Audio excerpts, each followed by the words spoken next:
वो किसी को दिखता नहीं है। उदयपुर में एक चित्रगुप्त मंदिर है।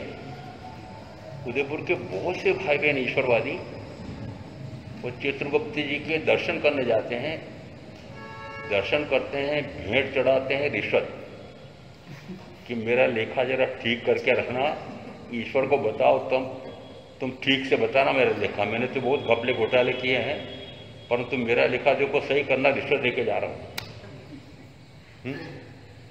तो ऐसा कोई चित्रगुप्त हमारे यहाँ तो है ही नहीं। तो मैंने कहा मैंने क्या तपस्या की है, क्या ज्ञान ध्यान साधना की है, उसका लेखा और कोई रखेगा? स्वयं ही करने वाला है, स्वयं ही देखने वाला है, स्वयं ही जानने वाला है, स्वयं ही फल भोगने वाला है, सुख रूप या दुख रूप। और दोनों से परे अनंत आत्मिक आनंद का अनुभव वो भी वही शंकर स्वयं करने वाला है, कोई दूसरा लेखाकार नहीं है। इसलिए हमारा ईश्वर अलग है और ईश्वरवादियों का ईश्वर अलग है। मैं मेरा ईश्वर, मैं ही ईश्वर, मैं ही ईश्वर आपको लगता है? मैं कभी कभी बीच में पूछता हूं, मैं केवल ज्ञान गुण संपन्न हूं का अभी हूं। महाराज क्या बोल रहे हो आप केवल ज्ञानी हो? मैंने कहा हाँ। गुण अपेक्षा से, सत्ता अपेक्षा से प्रत्येक जीव ने एक केंद्रीय से लगाकर प्रत्युकायिक, अपकायिक, देवकायिक, वायुकायिक, वनस्पतिकायिक, ऐसे स्थावर काय के जीव से लगा करके सारे परमात्मा स्वरूपी ही हैं। भगवान से पूछा, भगवान जीव का स्वरूप कैसा है? द्रव्य से जीव एक है, संख्या की अपेक्षा से आदि और अंत है, शादी शांत हुआ। क्षेत्र अपेक्षा से जीव असंख्यात प्रदेशी है, संख्या की गिनती है, गिनती नहीं भी कर सकते हैं परंतु फिर भी संख्या को प्रारंभ और अंत है, इसलिए क्षेत्र अपेक्षा से भी जीव शादी शांत है। काल अपेक्षा से जीव, कोई काल ऐसा नहीं था जब जीव नहीं था, कोई काल ऐसा नहीं है जिस समय जीव नहीं है, कोई काल ऐसा नहीं होगा जिस समय जीव नहीं होगा। इसका अर्थ है कि वह त्रैकालिक है, ध्रुव है, नित्य है, शाश्वत है, अवस्थित है, अक्षत है, अव्यय है। स्थानांक सूत्र में 6 विशेषण दे रखे आत्मा के लिए। प्रत्येक का अर्थ समानार्थक निकलेगा परंतु फिर भी अलग अलग दिया है। उसमें से अंतिम शब्द में आ रहा है अव्यय। इसका व्यय नहीं होने वाला है। अक्षय से निकल रहा स्पष्ट है कि इसका क्षय नहीं होने वाला है। अव्यय शब्द विशिष्ट है कि यदि आत्मा के कोई गुण हैं तो उन गुणों का कभी व्यय होगा? कितने गुण कहें अपेक्षा से हमारे यहाँ? ज्ञान अनंत, दर्शन अनंत, सुख अनंत, वीर्य अनंत। अब एक एक गुण यदि धन अपेक्षा से गिनो कि करोड़ों अरबों का धन है, व्यय करते करते फूट जाएगा।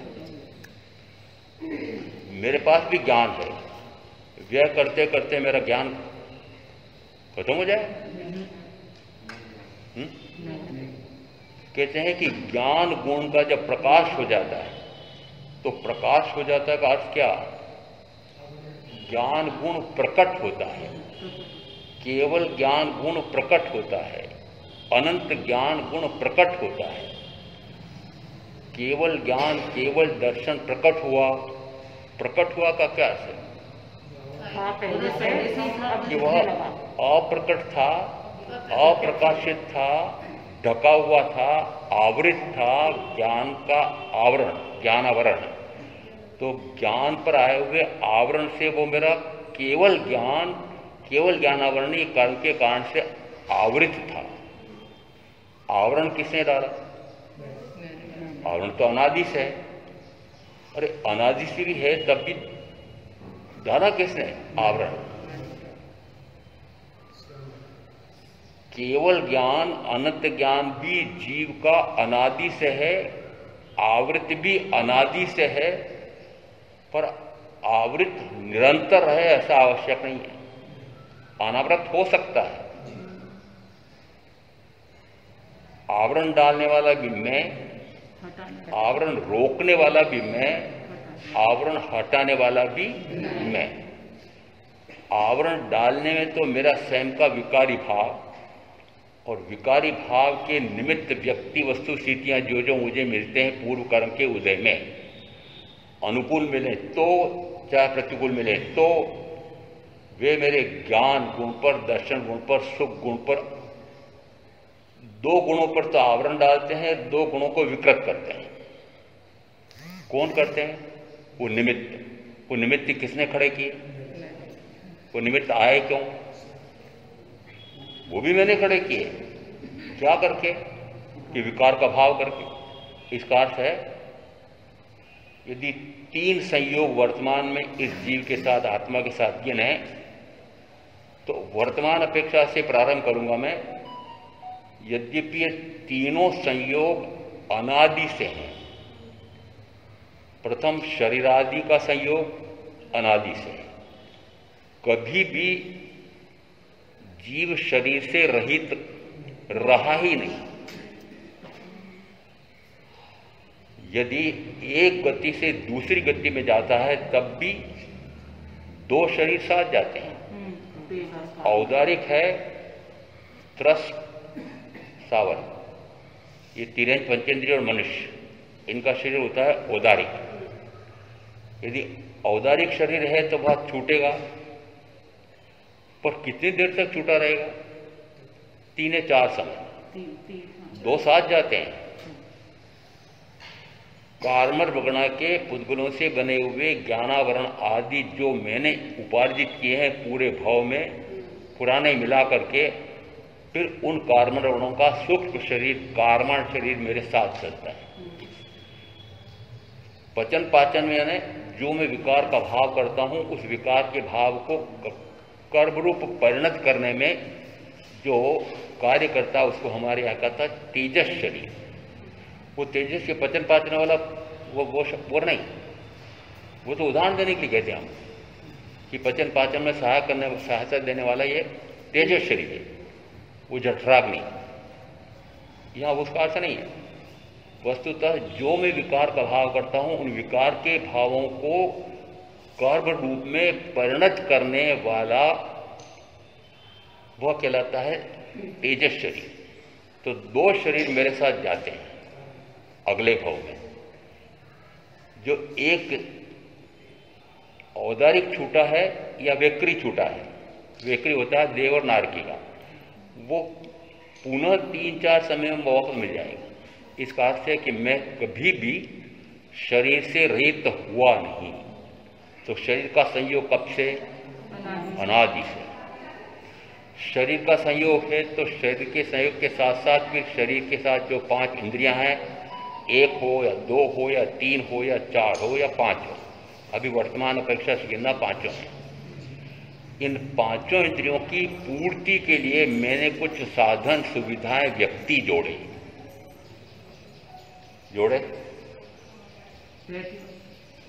इन इंद्रिय विषयों के भोग के लिए कोई न कोई सहायक तो चाहिए। तो सहायता करने के लिए मैंने जिन जिन को जोड़ा, वे व्यक्ति, वस्तु, स्थिति, परिस्थिति में सारे आ गए। व्यक्ति जोड़े, स्थितियां बदली, परिस्थितियां बदली, वस्तुएं बदली। कई प्रकार से बदलते बदलते पीछे पीछे मत ले जाओ।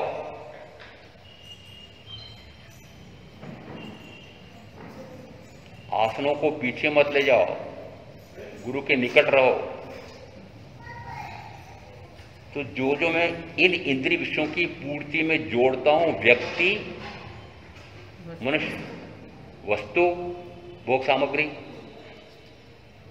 स्थितियां, अनुकूल या प्रतिकूल, ये जितने मैंने जोड़े उसके कारण से वो सारे निमित्त आकर के मुझसे वापस राग आदि कराते हैं। तो शरीर आदि के संयोग से हुए रागादि, क्योंकि शरीर आदि मिला हुआ है तो इन शरीर का मैं कर्ता हो जाता हूं। शरीर का कर्तृत्व करते से ही फिर कर्म का कर्तृत्व होता है, और कर्म का कर्तृत्व करते से ही पुनः, अब 3 में गिनना, ज्ञानावरण आदि द्रव्य कर्म का कर्तृत्व, और उसी कारण से कर्म का बंध होगा। वो कर्म का बंध वापस मुझे शरीर आदि का संयोग कराएगा। शरीर आदि का संयोग होते से पुनः राग आदि का संयोग होगा। राग आदि का संयोग होते से पुनः ज्ञानावरण आदि द्रव्य कर्म का संयोग होगा। क्रम हो गया। ये 3 प्रकार के संयोग मेरे साथ अनादि से एक साथ हैं। अभी समझने के लिए क्रम लिया है, मात्र समझने के लिए लिया है ऐसा भी नहीं है, किसी दूसरे कारण से क्रम लिया है कि प्रथमतः मुझे शरीर का ही ज्ञान और भान होता है। इस भाव में भी जब आए होंगे तो सबसे पहले शरीर की चिंता लगी होगी।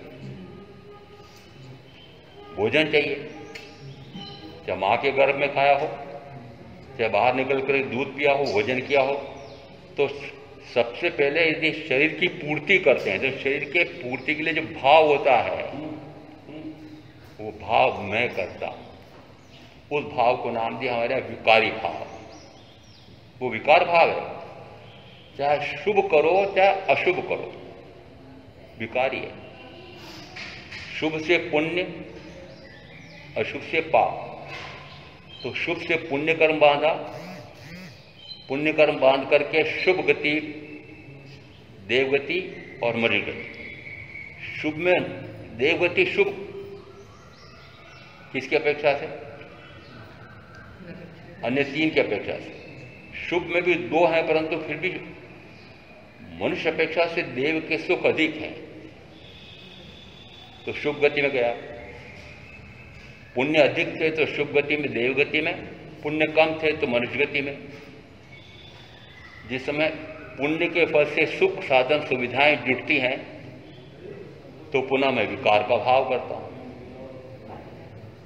यदि पुण्य का सुख भोगे तो पुनः कर्म का बंद करें।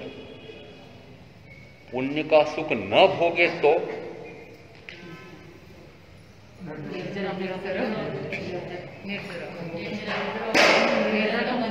पुण्य का सुख न भोगे तो ये नए कर्म का बंध हो ही नहीं। निर्जरा तो होनी है। तो जो कर्म उदय में आया है, यदि मैंने उसका भोग भोगा नहीं तो उस कर्म का हुआ क्या? तो वो शुभ का उदय आया और शुभ का पुण्य का मैंने फल मजा नहीं लिया, निर्जरित हो गया, नया बांधा नहीं। क्यों? क्योंकि मैंने विकार का भाव किया नहीं, राग का भाव किया नहीं। उसी प्रकार से यदि शुभ के फल से वापस मैं इस प्रकार से मजा लेकर के इंद्रिय विषयों का सुख का अनुभव करके पुनः पाप कर्म का बंद करता हूं। पाप कर्म के बंद से गया कहां कि पाप गाढ़ से गाढ़तम है तो नरक गति। पाप कुछ कम गाढ़ है तो तिरंज गति। तिरंज गति में, नरक गति में परवश कुछ नहीं कर सकते। परवश होते हुए अनंत भूख, अनंत प्यास, अनंत गर्मी, अनंत सर्दी, दूसरे जीवों की, सबल मनुष्यों की मार, न जाने कितने कितने प्रकार के कष्ट में बेबस होकर के भोगता हूं। क्या बेबस होकर भोगा है? प्रतिक्रिया कर नहीं सकता था, प्रतिक्रिया करो तो और मार पड़े। तो इसको भोगा इसका अर्थ है कि अशुभ भाव नहीं किया, शुभ में रहा। उस कारण से वहां पर फिर पुण्य का उपार्जन शुरू हुआ। कहां?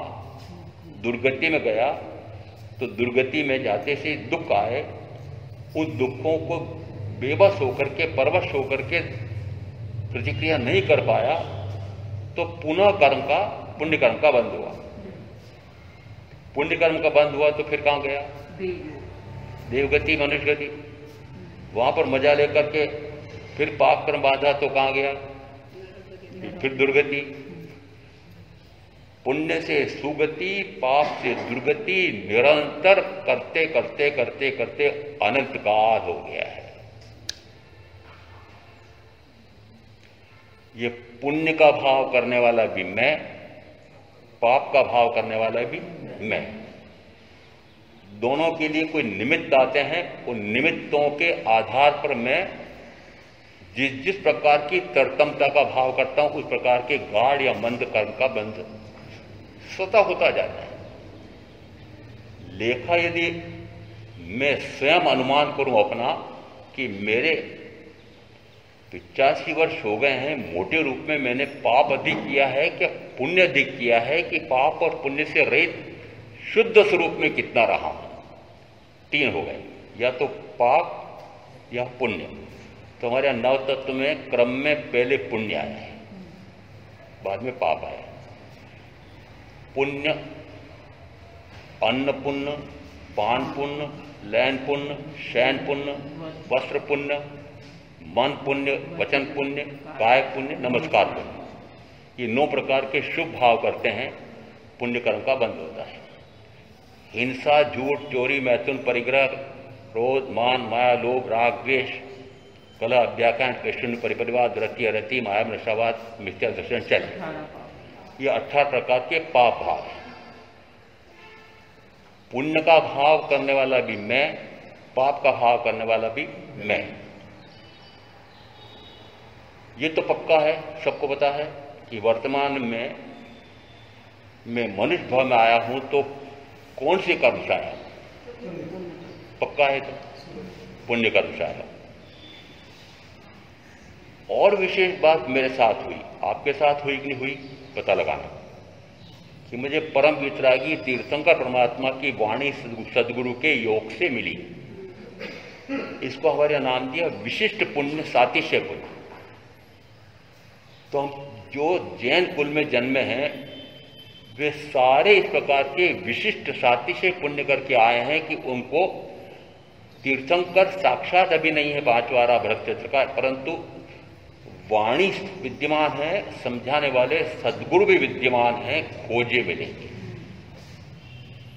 5वां इसलिए खोजे मिलेंगे, परंतु मिलेंगे ना जिसको चाह है, आत्मसिद्धि में आया है कि चाहे पूरा जीवन खप जाए सदगुरु की खोज में, सदगुरु की खोज कर और मिले तो सर्वार्पण कर दी।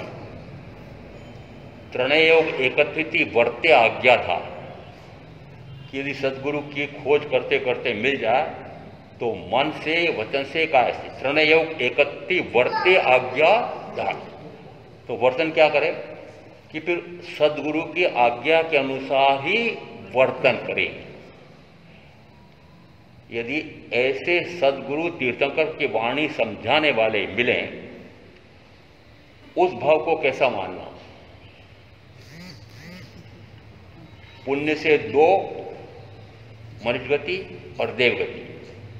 अभी कहा था कि 5 इंद्रियों के सुखों की अपेक्षा से देवगति में सुख अधिक है, मनुष्य गति में सुख तो कम है। परंतु विशेष बात यह हुई कि मैं ऐसा मनुष्य बना हूं कि जिसके कारण से मुझे तीर्थंकर परमात्मा की वाणी सदगुरु के माध्यम से मिलने का स्वर्णिम अवसर मिला है। और अब इस प्रकार का अवसर मिला है कि मैं यदि पुण्य और पाप से रहित, शुभ और अशुभ से रहित, कर्म से रहित होना चाहूं तो कर्म से रहित हुआ जा सकता है। नो हुणमती राज संबुद्ध किम न बुद्धि संबोहि खलु पेच्चा दुल्लहा नो हुणमती राज्यो ना स्वर्गम पुनरावि जीव्यम। सूत्र कृतांग सूत्र के 2य अध्ययन में आया है, संबोधि को प्राप्त हो जाओ, संबोधि को प्राप्त हो जाओ। संबोध आत्माबोध को प्राप्त क्यों नहीं करते हो? आत्माबोध प्राप्त होने का स्वर्ण अवसर मिला है, तुम बोध को क्यों नहीं प्राप्त होते हो? बोध प्राप्त करो। संबुद्ध बुद्ध किम न बुद्धि संबोई खलु पेच्चा दुल्लह, क्या आत्माबोध, समबोध, संबोधि यह अत्यंत दुर्लभ है और अत्यंत दुर्लभ होते हुए भी मुझे मिली है।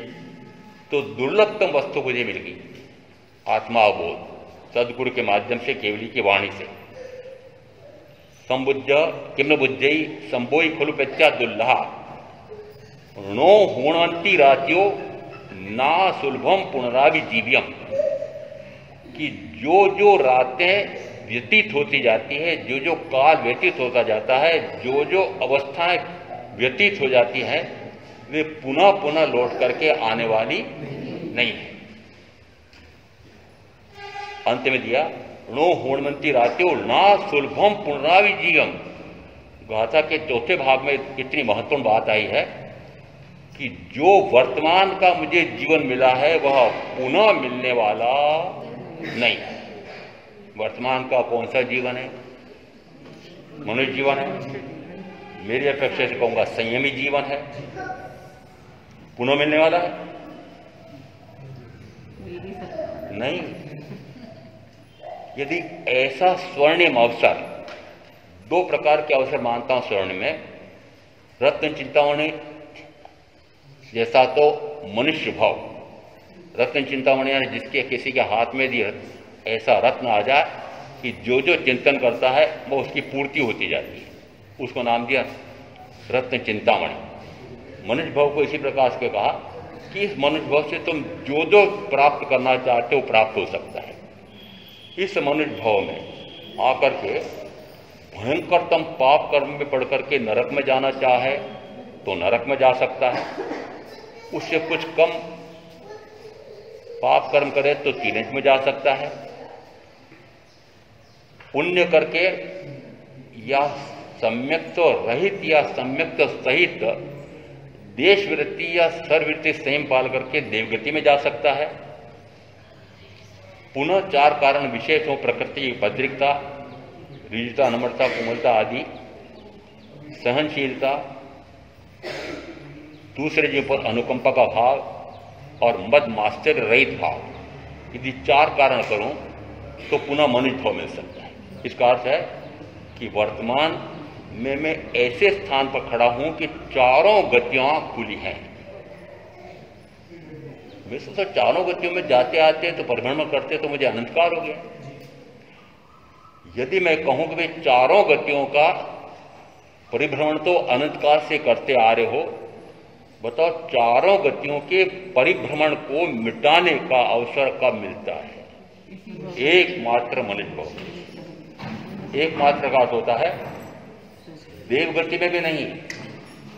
देव गति में कहां तक ज्ञान लेना कि 26वां देवलोक सर्वा सिद्धि का विमानवासी 33 सावरकम जगन्य उत्कृष्ट, कितनी आयु? आत्म चिंतन करता है, आत्म मनन करता है, पर रमण नहीं। कौन?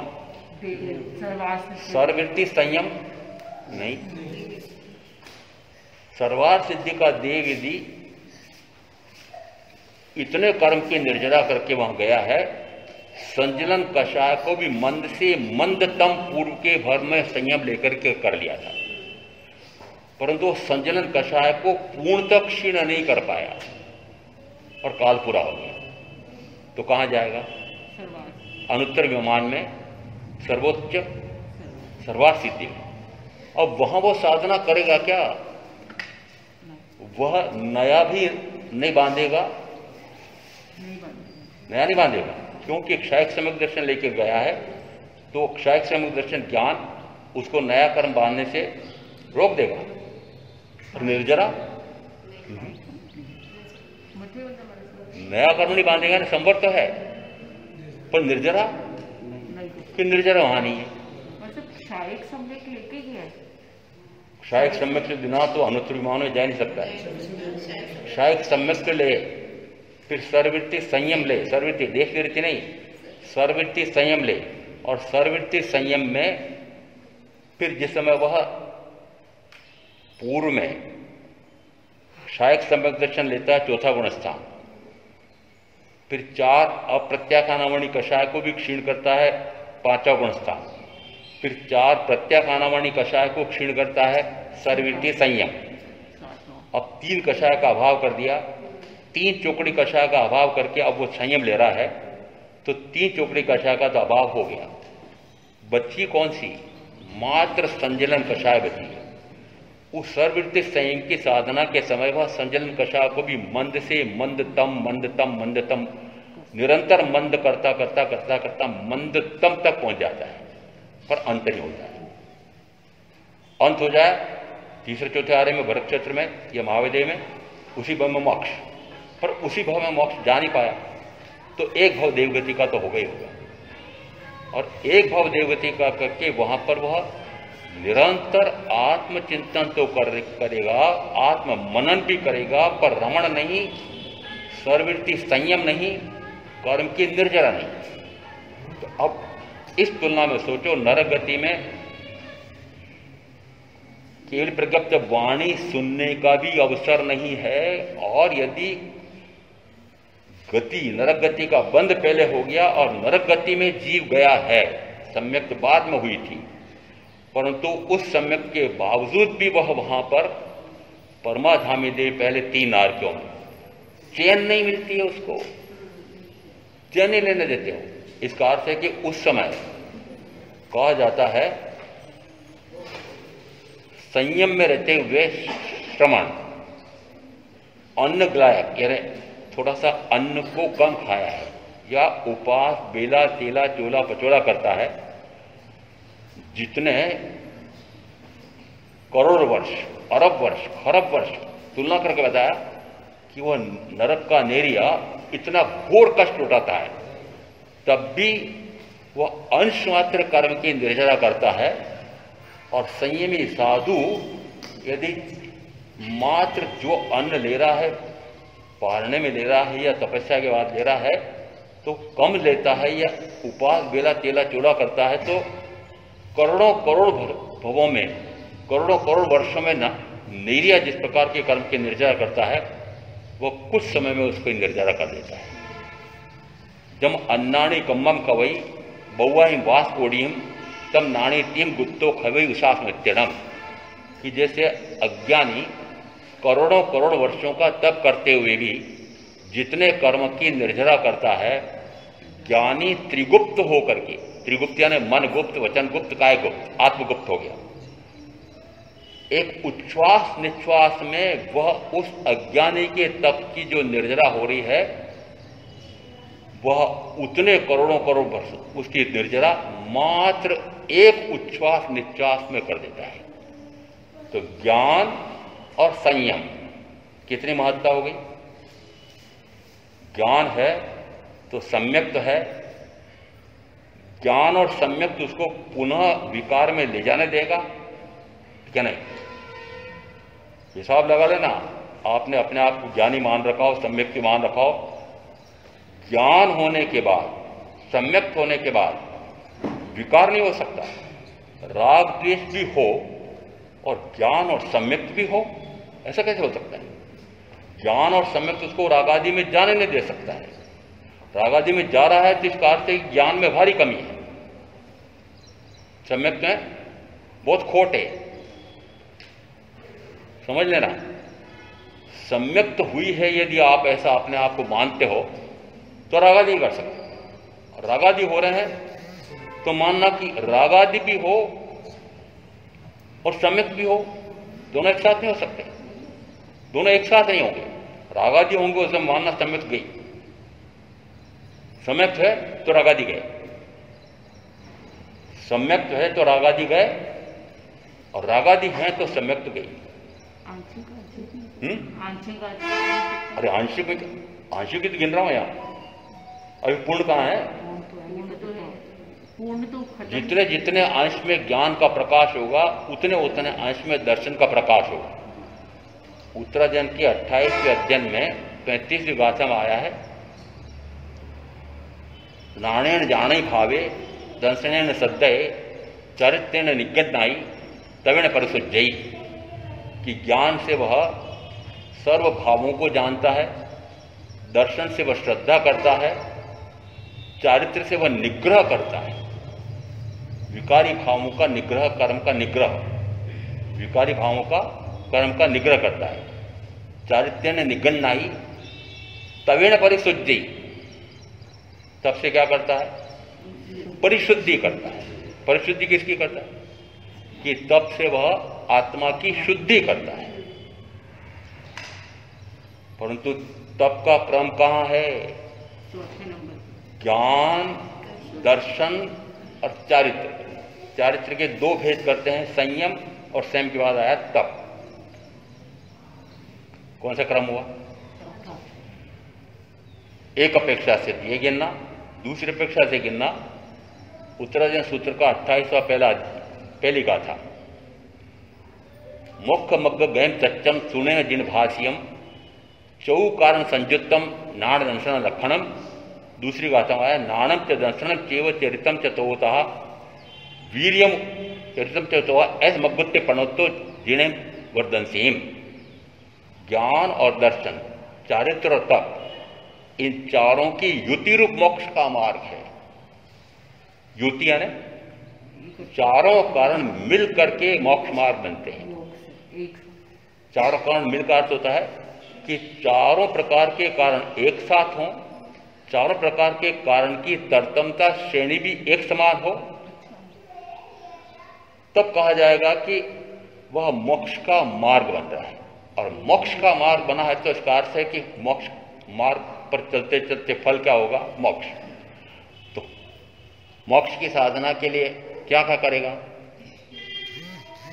तो आत्मा को आत्मा का ज्ञान हो, आत्मा को आत्मा का दर्शन हो, आत्मा आत्मा में रमण करे और आत्मा का उपयोग निरंतर आत्मा में ही स्थिर रहे। अभी बताया था कि दो गुण मेरे आवृत हो रहे हैं, ज्ञान गुण और दर्शन गुण। मेरे अनंत ज्ञान, मेरा केवल ज्ञान उस ज्ञानावरणी या केवल ज्ञानावरणी कर्म से आवृत है। उसी प्रकार से मेरा दर्शन गुण, देखने का गुण, किसको देखना? पर को देखना है, स्व को देखना। तो यदि दर्शन गुण से अपने आप को तो देखता नहीं, पर को देखता हूं, तो इसका अर्थ है कि दर्शन भ्रष्ट हुआ। अपने आप का दर्शन अपने आप को तो देखता नहीं है, शरीरादि पराय को अपने रूप देखता है। तो दर्शन गुण यह आवृत हो रहा है। ये दो कर्म ऐसे हैं कि जो मेरे ज्ञान गुण और दर्शन गुण को आवृत करते हैं। दो कर्म ऐसे हैं कि जो मेरे गुण को विकृत करते हैं, सुख और वीर्य। आत्मा का अनंत आत्मिक सुख यह प्रकट होता है मोहनी कर्म के क्षीण होने से। इसका अर्थ है कि मोहनी कर्म मेरे सुख नाम के गुण को निरंतर विकृत कर रहा है। वो कर्म विकृत कर रहा है। कर्म बेचारा पुद्गल, वो मेरे गुणों को विकृत कर सकता है? पर मैंने क्या मान लिया? आपने क्या मान लिया बताओ? मैं तो मानता हूं कि कोई भी कर्म मेरे न तो गुणों पर आवरण डाल सकता है, न कोई कर्म मेरे उन गुणों को विकृत कर सकता है। कर्म बेचारा पुद्गल। आपने किसको मान लिया महत्वपूर्ण? पुद्गल को। कर्म क्या है? कार्मण वर्ण की पुद्गल से ज्ञानावरणादि 7 प्रकार के कर्म बनते हैं। इसका अर्थ है कि कर्म पुद्गल है। मैं अनंत ज्ञान, अनंत दर्शन, अनंत सुख, अनंत वीर ऐसे अनंत गुणों का धारक शुद्ध चेतन स्वरूप सिद्ध समान आत्मा। जब पूछा भगवान से, भगवान जीव का स्वरूप कैसा है, अभी 2 अपेक्षा से बताया था। तीसरी अपेक्षा से, काल अपेक्षा से जीव का कैसा स्वरूप है कि अनादि अनंत। भाव अपेक्षा से जीव का कैसा स्वरूप बताया? तो कि भाव अपेक्षा से अनंत ज्ञान पर्यवान, अनंत दर्शन पर्यवान, अनंत चारित्र पर्यवान। ज्ञान कितना? ज्ञान की पर्याय कितनी? अनंत। जानना जानना जानना जानना अपने आप को, जानना जानना जानना अपने आप को, जानना जानना जानना अपने आप को। कब तक? अनंत काल तक। उसको कहते हैं अनंत ज्ञान पर्यवान। फिर कहा देखना, निरंतर शरीरादि के स्थान पर अपने आप को देखना देखना देखना देखना। कैसा देखना? कि निरंतर अपने को देखना, सल देखना, अपने आप को देखना। कितना? कि अनंत दर्शन पर्यवान। फिर कहा चारित्र कौन सा? कि अनंत चारित्र पर्यवान। चारित्र ये 12 व्रत या 5 महाव्रत वाला चारित्र तो इस भव तक है। इस भव में भी संयम ले तो संयम में छोड़ करके भाग जाए तो वो पहले भी खत्म हो जाता है। तो फिर अनंत चारित्र पर्यवान कौन सा है? अनंत चारित्र कौन सा हुआ? वह चारित्र जिसका कभी अंत ना आए। तो वह चारित्र तो हुआ स्वरूपाचरण चारित्र, स्वरूप में ही निरंतर आचरण, स्वरूप में ही आचरण। स्वरूप में ना मेरा स्वयं का रूप क्या है, मेरा स्वयं का कार्य, स्वयं का सुख कौन सा है? कि मेरा स्वयं का सुख कि 5 इंद्रियों के माध्यम से मिलने वाले सुख से पूर्णतः भिन्न, 5 इंद्रिय में से एक एक इंद्रिय के माध्यम से मिलने वाला सुख, इसको आपने सुख मान रखा है। यह जहर है जो मुझे एक नहीं अनंत बार मारने वाला है, ऐसा मानना। किसको? 5 इंद्रियों के माध्यम से मिलने वाले सुख को आपने इतना महत्व दे रखा है कि मात्र इन इंद्रियों के माध्यम से मिलने वाले सुख के लिए निरंतर मर खपड़े हो। महाराज आए हैं, दर्शन करने चलो, प्रवचन सुनेंगे, तत्व चर्चा करेंगे। दुकानदारी कैसे करेंगे? दुकानदारी तो चलानी पड़ेगी। बहने कहेगी महाराज घर का काम तो करना पड़ेगा, ये करेंगे तो कैसे काम चलेगा? आप सबकी सारी समस्या क्या है? मैंने कहा भैया ये सारे काम आपने मोल लिए कि नहीं लिए? मोल लिए? मोल लिए? उदाहरण दो आपको। शादी करके मोल लिए। क्या करके? 4 इंद्रियों के सुख तो माता पिता दे रहे थे, फिर जंजाल में फंसे क्यों आगे? 4 इंद्रियों के सुख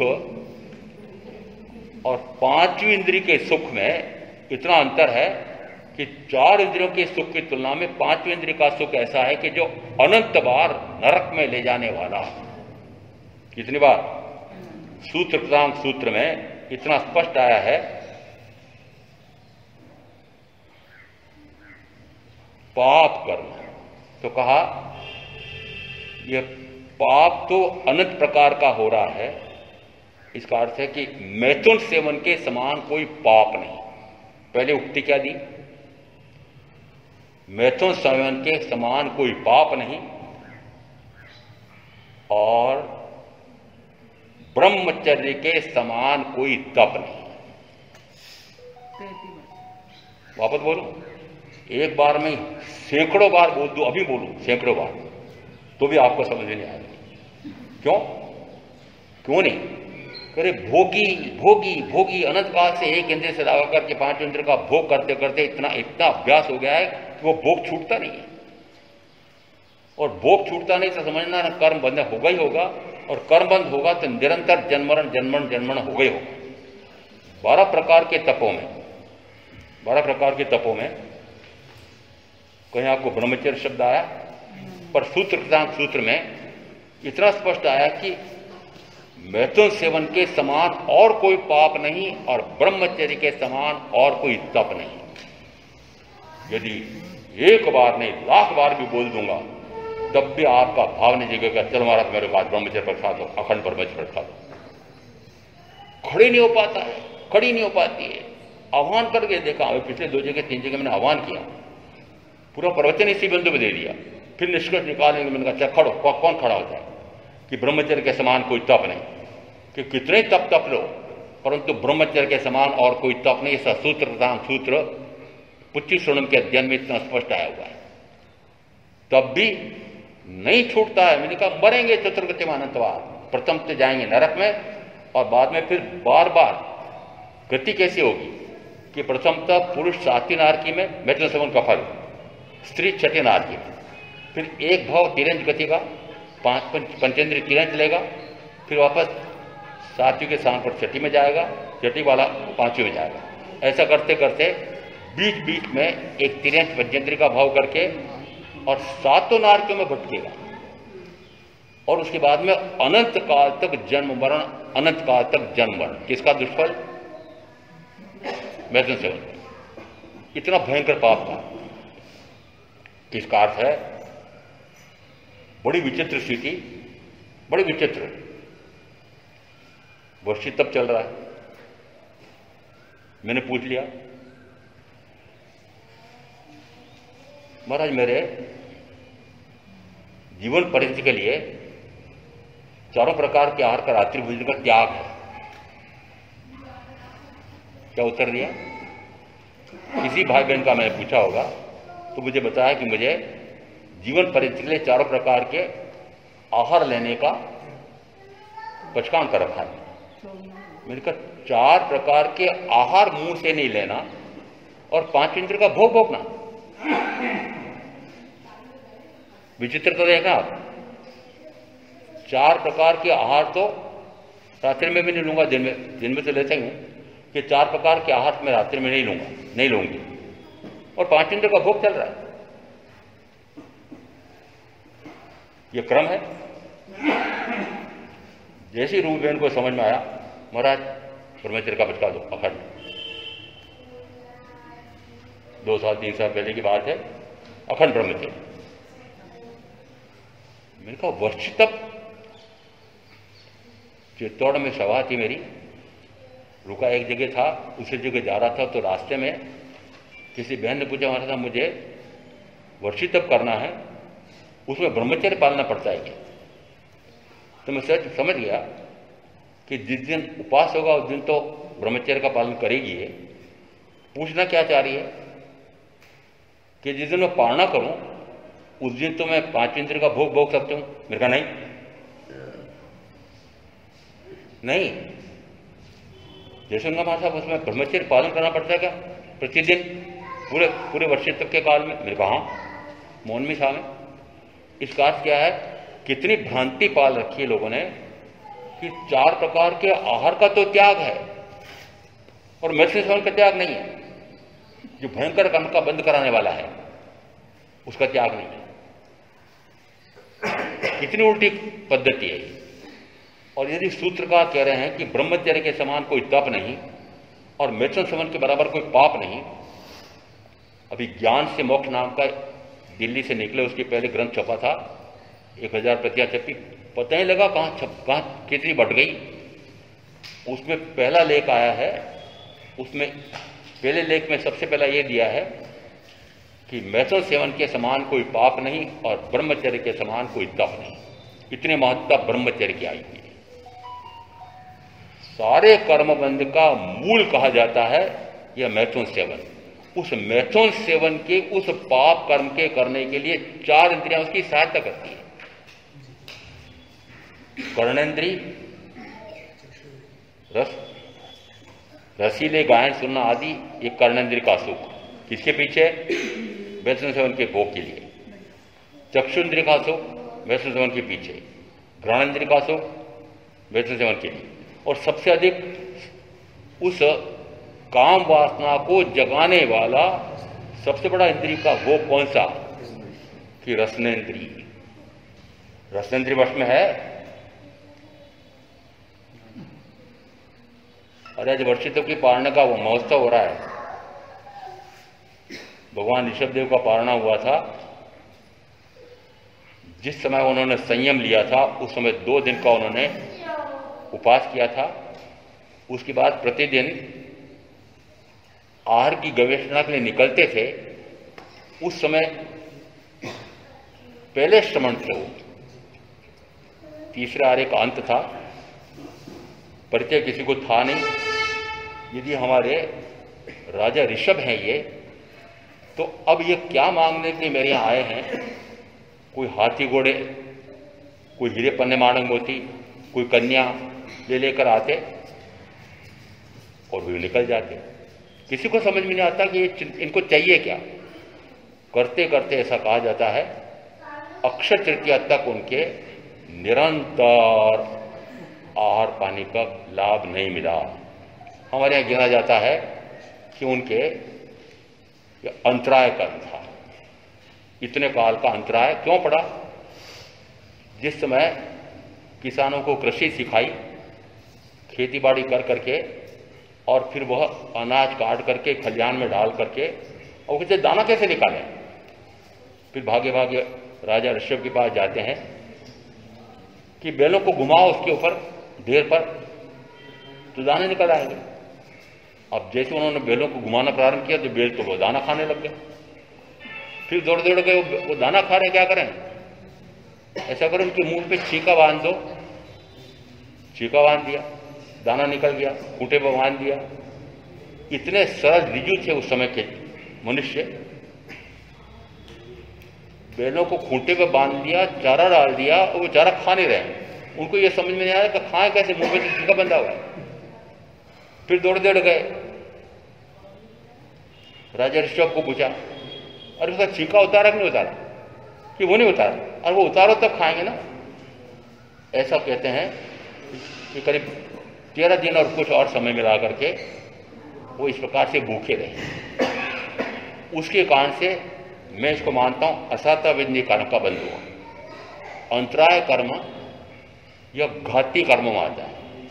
वो घाती कर्म क्या करता है कि मेरा स्वयं का जो उपयोग नाम का गुण है, उस उपयोग को अपने ठिकाने पर नहीं रहने देता है।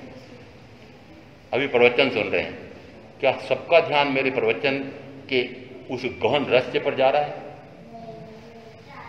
एक अमुक कोई आया है, कोई अमुक जा रहा है, कौन सी साड़ी पहन के आया है, कौन सा पोशाक पहन के आया है, वो इतने जाने बैठे हैं, ये कहाँ से आया है, ये कहाँ से आया है, कहाँ जा रहा उपयोग? भटकता है। ये जो उपयोग निरंतर दूसरी जगह भटकाता है, वो कौन सा कर्म कहलाता है? अंतराय कर्म। और उपयोग नाम का गुण आत्मा का गुण है।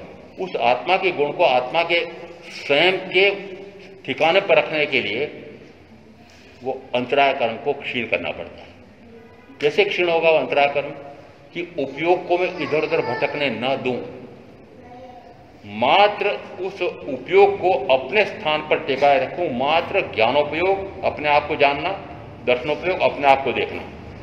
ऐसा जब निरंतर होता है तो उस समय कहा जाता है अंतराय कर्म टूट रहा है। यदि अनंत ज्ञान पर्यवान, अनंत दर्शन पर्यवान, अनंत चारित्र पर्यवान ये जीव के लक्षण कहे हैं, उस समय स्कंदक परिव्राजक ने फिर भगवान से पूछा, भगवान सिद्ध का स्वरूप तो बता दो। सिद्ध का स्वरूप पूछा, पुनः सिद्ध का स्वरूप बताया। सिद्ध द्रव्य अपेक्षा से एक हैं, आदि और अंत है। क्षेत्र अपेक्षा से असंख्यात प्रदेशी हैं, आदि और अंत है। काल अपेक्षा से सिद्ध एक बार सिद्ध हो गए, अनंत काल तक रहने वाले हैं। काल अपेक्षा से अनंत काल। भाव अपेक्षा से सिद्ध का स्वरूप कैसा है कि अनंत ज्ञान पर्यवान, अनंत दर्शन पर्यवान, अनंत चारित्र पर्यवान। तुलना करना, जीव का स्वरूप कैसा बताया था? अनंत ज्ञान, अनंत दर्शन। जीव के स्वरूप में भी जो चारों प्रकार बताए थे कि जीव द्रव्य से एक है, क्षेत्र से असंख्यात प्रदेशी है, काल से त्रैकालिक है, भाव से अनंत ज्ञान पर्यवान, अनंत दर्शन पर्यवान, अनंत चारित्र पर्यवान है। सिद्ध का स्वरूप कैसा है कि द्रव्य से सिद्ध एक हैं, क्षेत्र से असंख्यात प्रदेशी हैं, काल से त्रैकालिक हैं, भाव से अनंत ज्ञान पर्यवान, अनंत दर्शन पर्यवान, अनंत चारित्र पर्यवान है। तो बताओ जीव के स्वरूप में और सिद्ध के स्वरूप में कोई अंतर किया?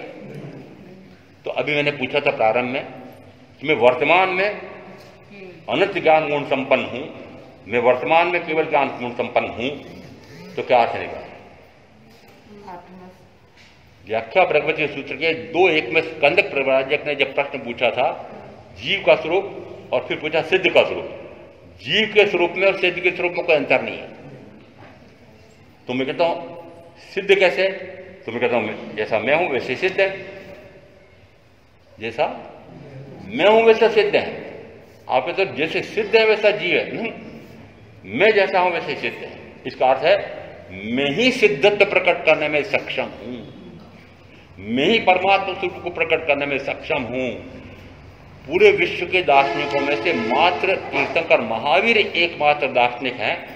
मैंने एक बहुत लंबा लेख लिखा था, पूरे विश्व के दार्शनिकों की तुलना भगवान महावीर के दर्शन, उसमें मैंने भगवान और तीर्थंकर ने लिखा।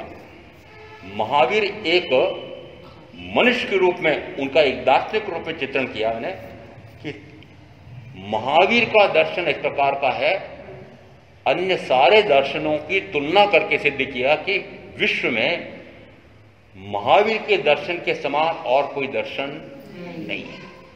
सर्वोत्कृष्ट, भारत के अन्य दार्शनिकों की अपेक्षा से भी तीर्थंकर सर्वोत्कृष्ट है, विश्व के दार्शनिकों की अपेक्षा से वे सर्वोत्कृष्ट हैं।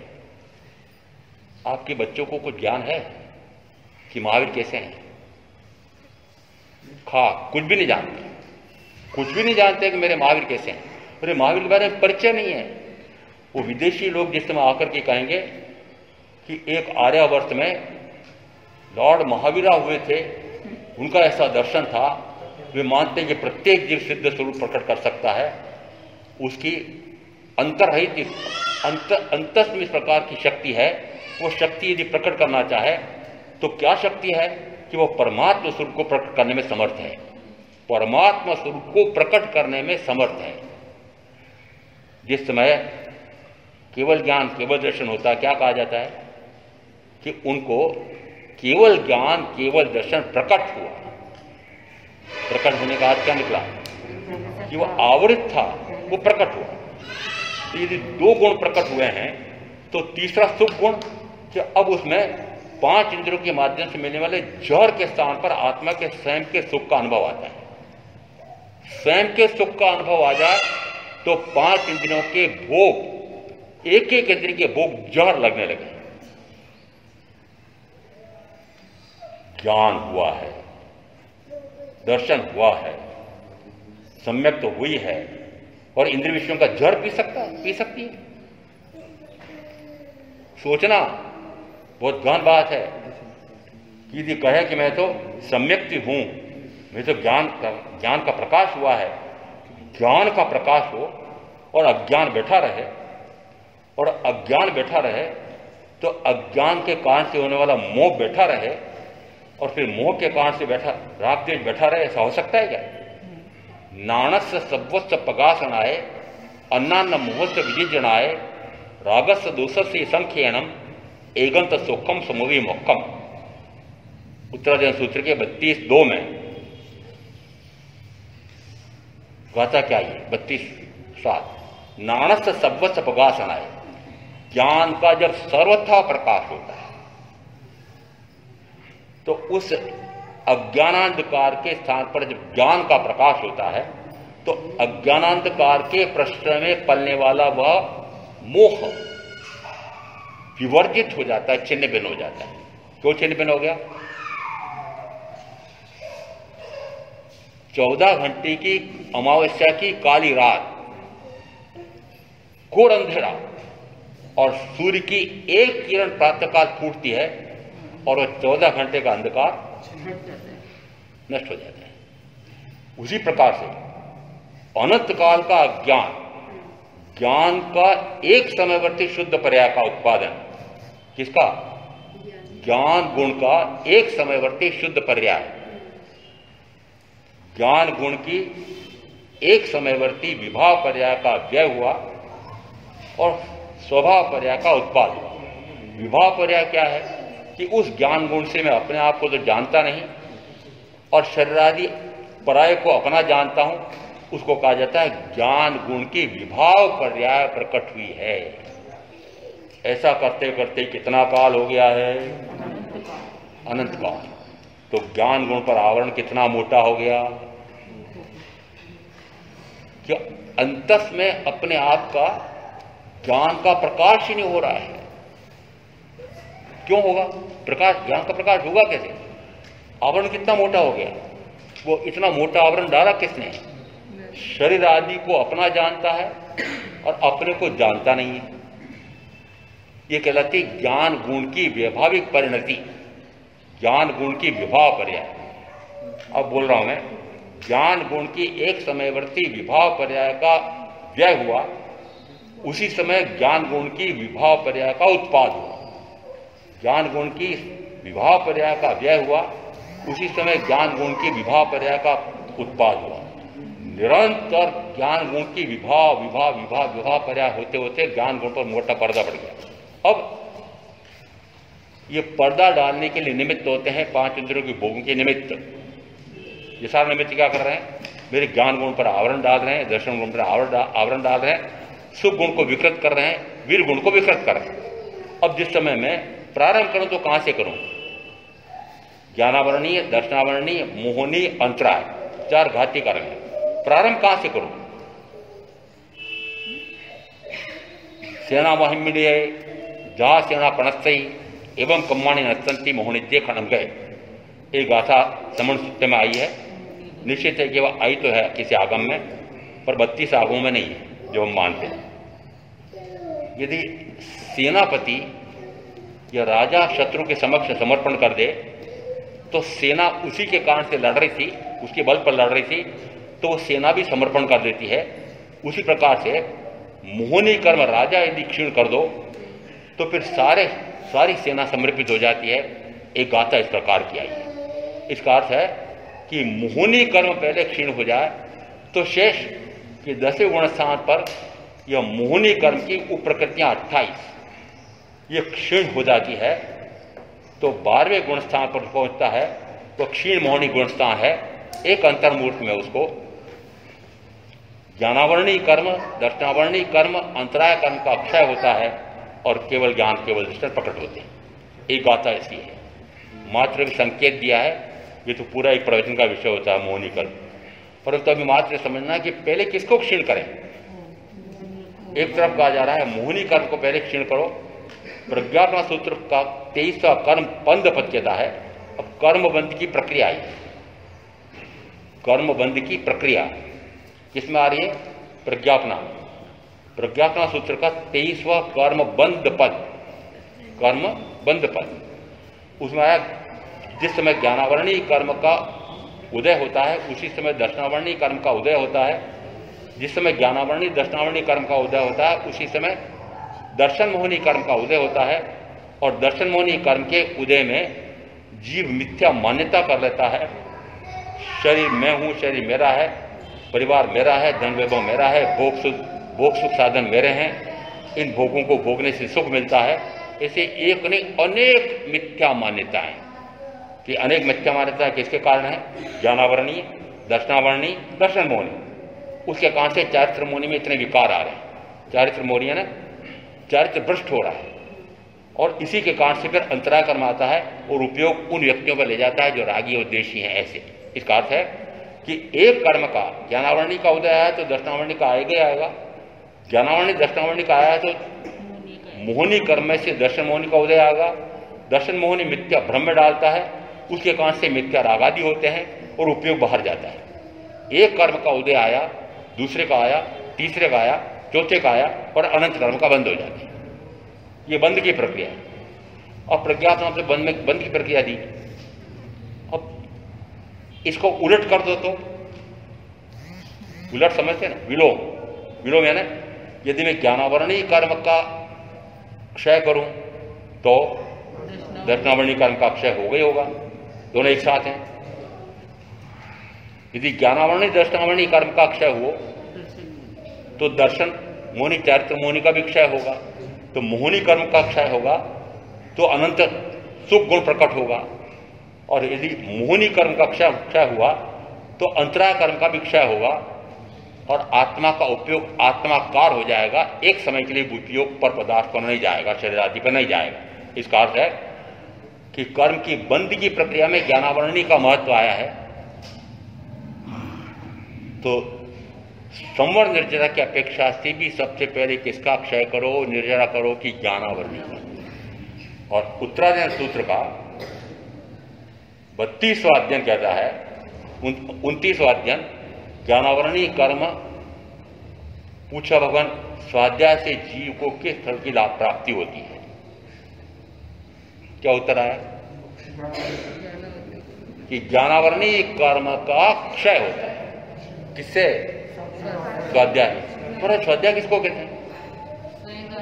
स्वाध्याय किसको कहते हैं? स्वात्मकाव्य। अब रोना ये है, स्वाध्याय किसको कहते हैं? सामायिकों की टप्पियां लगा रखी है। माला जाप के तो करोड़ों जाप कर लिए, अरबों। कितने जाप कर लिए? नवकार मंत्री की माला, 108 मणके की माला, कितना जाप कर लिया? इतना जाप कर लिया। कितने थोकड़े रट लिए? 250 थोकड़े रट लिए। कितने आगमों की गाथाओं का प्रतिदिन स्वाध्याय चल रहा है कि इतने आगमों की गाथाओं का स्वाध्याय प्रतिदिन चल रहा है। बड़ी बड़ी पुस्तकें इसकी निकल गई हैं। 32 के 32 आगम मात्र प्राकृत में वो गाथा सूत्र आया हुआ है, वो दे रखे हैं और दनादन उसका अध्ययन करता है। इन बहनें भी पढ़ती हैं। मैंने कहा जिस प्राकृत भाषा में आप पढ़ रहे हो उसका एक शब्द का भी हिंदी अर्थ आता है? यदि मैंने बोला अभी कि ज्ञान नानक से सबस्त प्रकाशन आए तो आप समझ में आएगा? वो बच्चों को रटाए जा रहे हैं। सामायिक है, प्रतिकोण की पार्टियां प्राकृत में रटाए जा रहे हैं, तोते जैसी। कुछ भी नहीं समझता, कुछ भी नहीं समझती है, प्राकृत रटा रहे हैं। अरे वो प्राकृत भाषा जिस समय बोलचाल की भाषा थी, इसके कारण से हमारे महावीर ने बोलचाल की भाषा में प्रवचन दिए। अर्थ क्या निकला कि प्रचलन भाषा, प्रत्येक भाषा में उस समय तीर्थंकर बोले होंगे, अर्धमाग्नि बोले थे। फिर जिस समय आगमों का लेखन हुआ उस समय प्राकृत शुरू हो गई थी, तो प्राकृत में लिखे गए। फिर संस्कृत में उनका अनुवाद हुआ। क्यों? टीकाएं किस में हुई? संस्कृत में। क्यों हुई? कि उस समय संस्कृत प्रचलन में आ गई। अब उसके बाद में मैं हिंदी युग में आ गया और शुद्ध हिंदी। अब मैं क्योंकि शुद्ध हिंदी का अध्ययन किया मैंने, साहित्याचार्य हुआ, साहित्य रत्न हुआ, इसका कारण से मुझे संस्कृतनिष्ठ हिंदी का अभ्यास है। और महाराज आप ऐसी भाषा बोलते हो, बहुत क्लिष्ट भाषा है हमारी भाषा। तो मैंने कहा उद्दंड भाषा बोलो, जंगली भाषा बोलो। आप जंगली भाषा बोलते हो। आधे अक्षर अंग्रेजी के, पाव अक्षर उर्दू के, पता नहीं और कौन कौन सी भाषा है, और सारी खिचड़ी भाषा कर दी। वो कर्णेंद्री की जगह कान इंद्री ऐसा बोला ना महाराज। मैंने कहा कान इंद्री कैसे बनाऊंगा उसको? चौरिंद्री, बेंद्री, तेंद्री, चौंद्री कैसे बनाऊंगा? संस्कृत में, हिंदी में एक विशेषता है कि वही सर्वनाम है, वही क्रिया बन जाती है, वही विशेषण बन जाती है, सारे प्रकार। और इतनी उत्कृष्ट भाषा है, संस्कृत को पूरे विश्व की भाषाओं में मातृभाषा माना गया है। और संस्कृत को हम पढ़ते नहीं, उस हिंदी को हम पढ़ते नहीं। संस्कृत में हिंदी भी नहीं समझना चाहते हैं तो फिर क्या करेंगे? अंग्रेजी पढ़ा रहे हैं। वो विदेशी, सुना मैंने कि अमेरिका में 40 विश्वविद्यालयों में जैन दर्शन विभाग खुला है। अब वहाँ के वो विद्यार्थी जो बीए कर रहे हैं, एमए कर रहे हैं, पीएचडी, डीलिट कर रहे हैं, वो हमारे आगम पढ़ रहे हैं, टीकाएं पढ़ रहे हैं, भाष्य पढ़ रहे हैं, हिंदी में जो व्याख्या हुई उनको पढ़ रहे हैं और उसका निस्तार निकाल रहे हैं कि महावीर का दर्शन कैसा विशिष्ट है, किस प्रकार से विशिष्ट है, ये क्या विशेषता है इसमें, वो ये खोज रहे हैं। आपके बच्चे क्या खोजने जा रहे हैं वहां? सेवटी पद्धति। इसका अर्थ है कि हमारी पूरी पद्धति, शिक्षा की पद्धति सबसे भ्रष्ट, सबसे भ्रष्ट। क्यों? क्योंकि मात्र 5 इंद्रियों के भोगों को अधिक से अधिक प्राप्त करने के लिए ऊंची से ऊंची शिक्षा ले लूं, फिर बढ़िया से बढ़िया पैकेज मिल जाए, ऊंचे से ऊंचा पैकेज मिल जाए और खूब कमाऊं, खूब खाऊं, खूब पीऊं, खूब भोगूं और मर जाऊं। कमाना, खाना, भोगना, मर जाना, 4 शब्द दे रहा हूं आपको, ये आपके शब्द हैं। कमाना, खाना, भोगना, मर जाना। इसीलिए मनुष्य भाव मिला है कि ज्ञान दर्शन चारित्र तब के लिए मिला है। इतनी उल्टी पद्धति आपके बच्चों की ऐसी हो गई है कि मात्र भोगों की पढ़ाई कर रहे हैं, फिर भोगों के लिए कमाई करेंगे और फिर खूब भोग भोग करके और निरंतर प्रथमतः नरक तिरिच में और उसके बाद चतुर्थी में परिभ्रमण करेंगे। समझ लेना, आपने जिन बच्चों को ये इस प्रकार के पढ़ाई में झोंका है, आप स्वयं उन बच्चों के महाशत्रु हैं। आप भी कर्म का बंद कर रहे हैं और वे भी इसी प्रकार का कर्म का बंद कर रहे हैं। पौराणिक महोत्सव पे इतनी कड़ी बातें नहीं बोलनी चाहिए। मुझे तो पालना करने वाली बहन की प्रशंसा, मैंने कहा प्रशंसा करूंगा उनकी, इसलिए आए यहाँ मेरे पास कि महाराज नहीं, कम से कम मैं 30 लोगों को साथ में लेके आई हूँ, तो मेरी थोड़ी सबके सामने प्रशंसा तो कर देना। मैं वर्षितव कर रही हूँ, 3 वर्षितव हो गए हैं, अब 3 वर्षितव का आज मेरा पालना है, तो सब खुशियाँ मनाएंगे, फिर मुझे भेंट देंगे। मैंने कहा अच्छा भेंट लेने के पालना करना आया, देखो आपको भेंट की चीज़ें पड़ी तो है, पता नहीं क्या क्या है, क्या वर्षी तप, क्या कोई प्रकार का तप बाहर में भौतिक सामग्री भेंट में प्राप्त करने के लिए किया जाता है? अभी कहा था तवेण परिशुद्धि, कि तप किसके लिए होता है?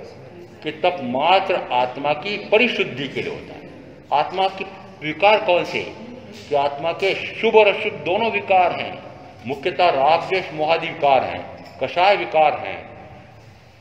तो इन कषायों को क्रश करूं, 5 इंद्रियों के विषयों पर विजय प्राप्त करूं, और इस प्रकार से करते करते मेरी आत्मा शुद्ध हो जाए, कोई विकार न रहे, निर्विकारी स्वभाव प्रकट हो जाए, वीतराग स्वभाव प्रकट हो जाए, शुद्ध स्वभाव प्रकट हो जाए, इस प्रकार की साधना का लक्ष्य लेकर के जो आगे बढ़ेंगे उनका अवश्य कल्याण होगा। ओम शांति।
चत्तारि मंगलम अरिहंता मंगलम सिद्धा मंगलम साहू मंगलम केवली पणत्तोधम मंगलम चत्तारि लुगुत्तमारिहंता लुगुत्तमा सेद्दा लुगुत्तमा साहु लुगुत्तमा केवली पणत्त दमलगुत्तमा चत्तारि सणपवज्जामि अर्यन्ते सणपवज्जामि सिद्धे सणपवज्जामि साहु सणपवज्जामि केवली पणत्तम दम्मम शरणम पवज्जामि। चार मंगले चार उत्तम चार शरणा और शरणा नहीं कोई जो भव्य प्राणी याद रे तो अक्षय अमर पद। अब ये सबसे पहले रूबी बहन का